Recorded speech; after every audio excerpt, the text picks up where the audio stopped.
আসসালামু আলাইকুম। সবাই কেমন আছেন? আমরা আলহামদুলিল্লাহ ভালো আছি। আর একটি নতুন ব্লগ নিয়ে হাজির হয়ে গেলাম। আর আজকে রান্নাঘরে সরাসরি রান্নাঘরে এসে আমি কাটাকাটি শেষ করলাম। কি রান্না করব, ফ্রিজ থেকে মাছ নামাইলাম। তারপরে এখন আমি শেয়ার করব আপনাদের সাথে কি কি রান্না করব। তো আসেন দেখাই। তো দেখেন, এখানে হলো রুই মাছের তেল। আপনারা কি কখনো রুই মাছের তেল খাইছেন রান্না করে? আমাকে কমেন্ট করে জানাতে পারেন। আমি আরও দু একবার খাইছি, অত বেশি খাই নাই। তো এখানে তো রুই মাছের তেল আছে, আর সাথে একটু ডিম, আর কি তেলের সাথে ডিম আছে। আর এটা কি এটা তো আমরা আগে বলতাম বালিশ মাছের বালিশ, মানে ছোটোবেলায়। এটার নাম তো আসলে কি বলে, আমি পেটি না কি বলে আমি আসলে ভুলে গেছি। তো আপনারা কি বলেন একটু জানাবেন। তো পটকাও বলে অনেকে, পটকা। তো ঠিক আছে, এটা দিয়ে রান্না করব। এই যে এখানে আমি করলা আর আলু এই ছোটো ছোটো করে কেটে রাখছি। আর এটা তো রান্না করব। আর এই যে সাথে রান্না করব রুই মাছ। রুই মাছ 2 কেজি বা ভুনা একটা করবো আর কি। 2 কেজি আর ভুনাতে একই। তো আসেন রান্না শুরু করি। আমি চুলাতে কড়াই দিয়ে তেল বসে রাখছি। নিয়ে আসা দেখি, বিসমিল্লাহ।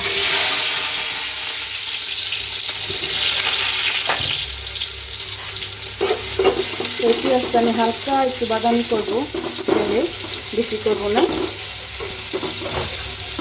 একটু পেঁয়াজটা হালকা বাদামি কালার করছি। এখন আমি সব মশলা দিয়ে দিব একে একে। দিলাম আদা রসুন বাটা, তারপর দিব মরিচের গুঁড়া, হলুদের গুঁড়া, তারপর দিব এখানে ধনিয়ার গুঁড়া, আর এই তো এখানে দিব জিরার গুঁড়া। আমি একটু পানি দিয়ে দিই।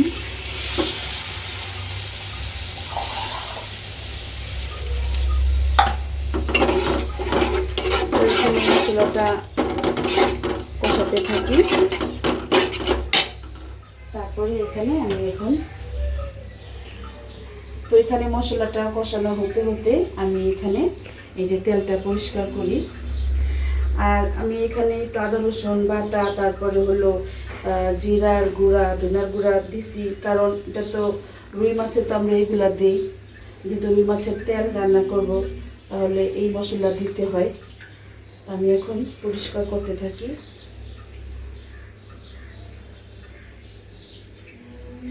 এখানে অনেক রক্তের চাকা থাকে, সেগুলো পরিষ্কার করতে হয়।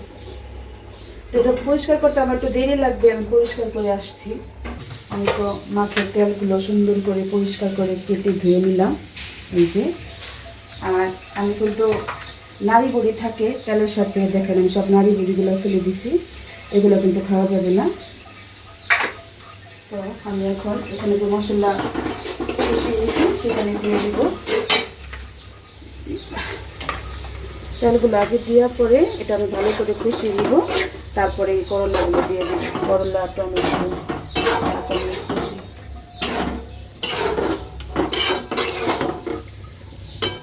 তো এখন আমি এটা ভালো করে এই মশলার সাথে কষিয়ে নিব। তো এখানে কষানো হতে হতে আমি এই মাছটা রেডি করি। মাছটা ভাজবো আগে ভালো করে ধুয়ে নিই। আমরা তো ফ্রিজে রাখি সবসময় হালকা ধুয়া, মানে রক্তমুক্ত পরিষ্কার করে রাখি। তারপর তো ভালো করে লবণ দিয়ে কেচে কেচে ধুতে হবে। এখানে আমার রুই মাছ ধোয়া হয়ে গেছে। এখন আমি লবণ, হলুদ আর মরিচের গুঁড়া দিয়ে এখন মাছটা ভালো করে ভেজে নিব। এই তো আমি তেল দিয়ে দিছি ফ্রাই প্যানে।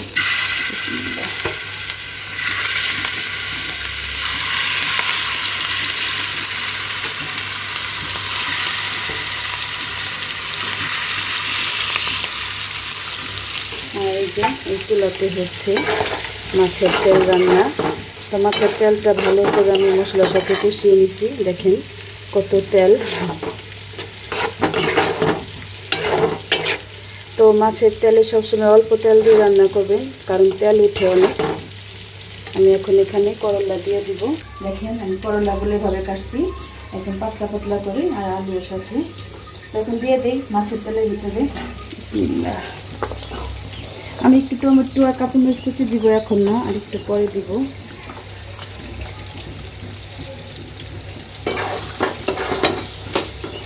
এখন করলা তো সেদ্ধ হতে হবে, তার ভিতরে আমি ঢাকবো না। এভাবে আমি এটাকে কষিয়ে মাছের তেলের সাথে করলা কষিয়ে কষিয়ে রান্না করবো।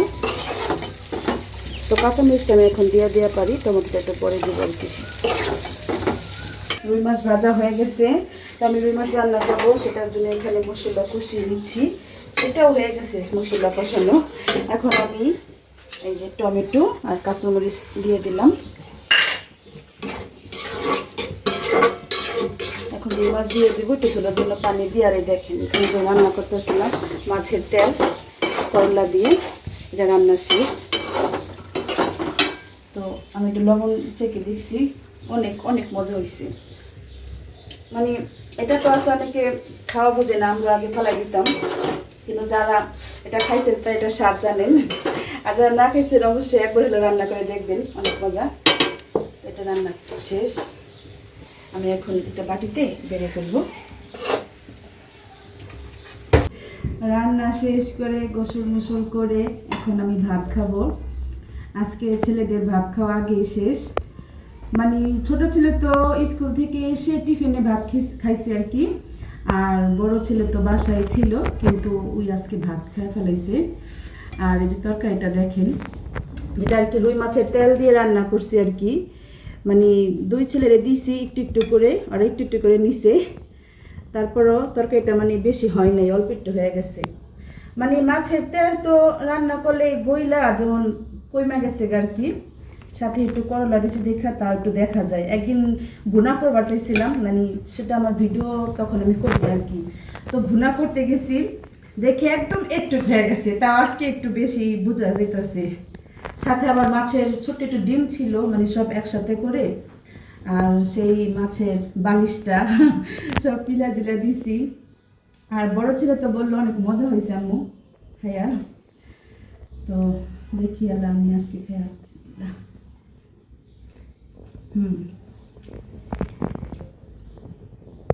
কি বলবো, মানে এই মজাটা কোনো কিছুর লগে আর কি মিলানো যাইতেছে না। মানে মাংসর এক স্বাদ, এই রুই মাছ রান্না করছি এটা আরেক স্বাদ, আর রুই মাছের তেল যে রান্না করছি করলা দিয়া, এটা কিন্তু আরেক স্বাদ লাগতেছে। মানে কি বলবো, এক কথায় অসাধারণ। যারা আপনারা খাইছেন এটা, তারা তো আপনার রান্নার স্বাদটা জানেন কেমন। আর যারা না খাইছেন একবার হলো প্লিজ রান্না করবেন। রুই মাছ তো সবাই আপনারা আনেন ঘরে, কিনা সবাই খান কম বেশি। তো দোকান থেকে মানে যখন আনি মাছ কিনা অনেকে ফেলে দিয়ে আসে, আমরাও আগে ফেলে দিয়ে আসতাম। তো এখন মাঝে মধ্যে আনতে বলি, রান্না করলে মজাই লাগে। আজকে তো রান্না বেশি না, ডাল রান্না করতে হয়নি। আর মাছ তো আমার ছোটো ছেলে খায় না, ওই কালকের মাংস ছিল সেটা দিয়ে খাইছে। বড় ছেলে মাছ খাইছে।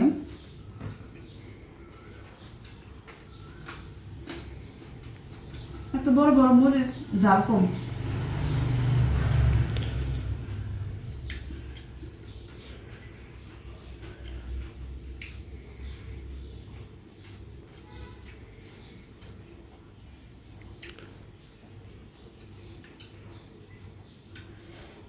অনেক মজা হয়েছে, অনেক মজা।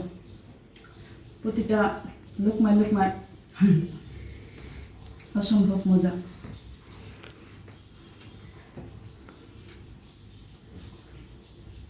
তো ঠিক আছে, খাওয়া দাওয়া শেষ করি। আজকে রান্নাটা কেমন হলো সবাই কমেন্টে জানাবেন। আর কোনাপুরা এই মাছের তেল রান্না করছেন, রুই মাছের তেল হয় বা কাতল মাছের তেল হয়, সেটাও জানাবেন আমাকে। আমি 2 দিন রান্না করছি, একদিন এমনি ভুনা করছিলাম, আর একদিন বেগুন দিয়ে রান্না করছিলাম। ওইটাও মজা হয়েছিল, কিন্তু আজকেরটা বেশি মজা, কারণ করলা দিয়ে রান্না করছি। আর করলা তো আমার অনেক প্রিয় সবজি। তো ঠিক আছে, আমি খাওয়া দাওয়া শেষ করি। আর এখানে আমি ভিডিও থেকে বিদায় নিব। আজকের ভিডিওটি যদি ভালো লাগে একটা লাইক দিবেন, কমেন্ট করবেন। আর যারা এখন আমার চ্যানেলটা সাবস্ক্রাইব করেন নাই, সাবস্ক্রাইব করে আমার পাশে থাকবেন। আল্লাহ হাফেজ।